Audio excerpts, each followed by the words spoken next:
So hello dear student, কেমন আছো? I hope প্রত্যেকে শুধু ভালো না ভীষণ ভালো আছো। স্ক্রিনের ওপর একটা কোশ্চেন দেখা যাচ্ছে টাইম, ওয়ার্ক অ্যান্ড ডিস্টেন্স চ্যাপ্টারে, তাই না?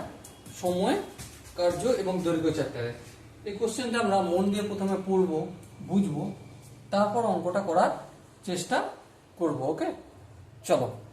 কি বলেছে দেখো, বলেছে যে some masons promise to do a work in 10 days, but 8 of them were absent and remaining did the work in 18 days. What is the original number of masons? মুদ্রা কথা হচ্ছে একটা কাজ 10 দিনে কিছু লোক করার কথা ছিল, সেটা করতে গিয়ে কি দেখেছে যে 8 জন আসেই নেই। ঠিক আছে, যদি সমস্ত লোক আসতো, সমস্ত কর্মী আসতো, তাহলে 10 দিনে হয়ে যেত, কোনো প্রবলেম ছিল না। কিন্তু ঘটনা কি ঘটেছে, তাদের মধ্যে 8 জন আসেনি, তো না আসার জন্য কাজটা শেষ করতে 18 দিন লেগে গেছে। তো এখন আমাকে বলতে হবে অরিজিনাল কতজন কাজ করার কথা ছিল। ওকে, চলো আমরা এক্স ধরে নিচ্ছি, এক্স জন। ওকে, হ্যাঁ, তাহলে এক জন ম্যাসন 10 দিনে কাজ করছে এক অংশ। হ্যাঁ ঠিক।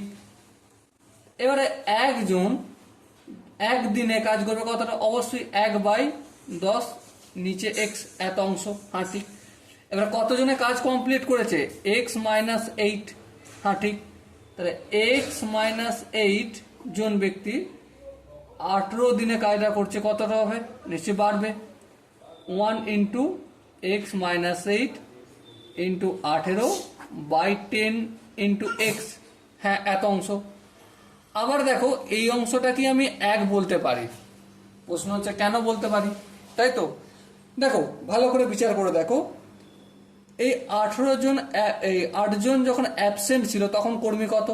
x-8। হ্যাঁ, কত দিনে কাজ করছে? 18 দিনে। সমস্ত কাজটা কমপ্লিট করছে। হ্যাঁ, সেটা কতটা? এক অংশের সঙ্গে ইকুয়াল, সেটাই আমি করলাম। ওকে, এবারে লক্ষ্য দাও, 18কে x দিয়ে গুণ করলে কত হবে? 18x। 18কে 8 দিয়ে গুণ করলে, চলো গুণ করবো না, রেখে দেবো, 8 × 18। আর এই 10xটাকে অপোজিট দিকে পাঠালে কি হয়ে যাবে? 10x হয়ে গেল একের সাথে গুণ করলে। এবারে এটাকে এদিকে আনবো, তাহলে 18x - 10x। আর এটা -8 × 18 ছিল, অপোজিট দিকে গেলে 8 × 18, কিন্তু সামনে প্লাস হয়ে গেল। 18 থেকে যদি 10 বিয়োগ দিই কি হবে? 8x। 8x = 8 × 18। এবার দেখো এই এইটা কেটে যাবে, সো x সমান কত হলো? 18। সো আনসার কত, কোনটা হবে? সো দেখো এখানে যে 4টে অপশন আছে তার মধ্যে 4 নম্বর অপশনটা সঠিক হবে। Okay, so dear student, I hope প্রত্যেকে বুঝতে পেরেছো। যদি কোনো জায়গায় বুঝতে অসুবিধা থাকে, ডাউট থাকে, কনফিউশন থাকে, তাহলে কমেন্টে জানা। ওকে, সো দেখা হচ্ছে পরবর্তী সেশনে। ততক্ষণ পর্যন্ত ভালো থেকো, সুস্থ থেকো এবং জয় হিন্দ।